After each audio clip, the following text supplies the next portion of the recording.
tiếng yêu đương sao không thành câu, sợ rằng đường về không còn xa, để bên anh đưa lối về.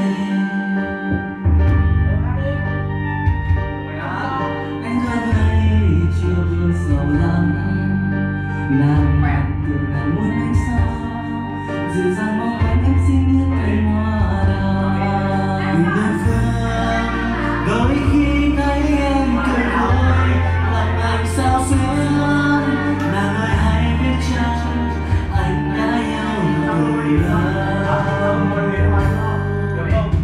Mỗi khi bên em có người mà dặn lòng đừng nói ra, em có tin chính bên hơn vì sao chẳng ngờ.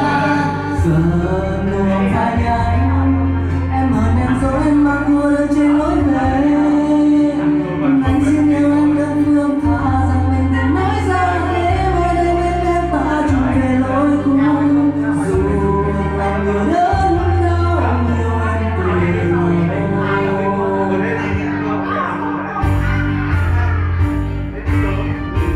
Thì em bạn đứng lên biểu diễn. Đứng lên biểu diễn.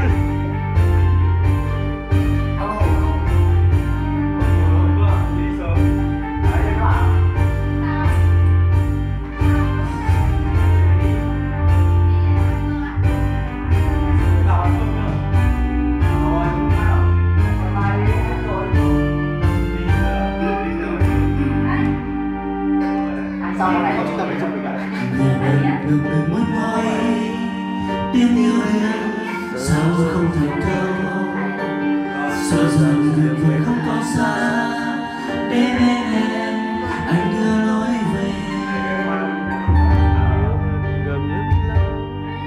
Nên yêu này chưa vương sầu lắm, làm ngàn tưởng ngàn muốn anh sao dịu dàng Cánh hoa đào tình đơn phương đôi khi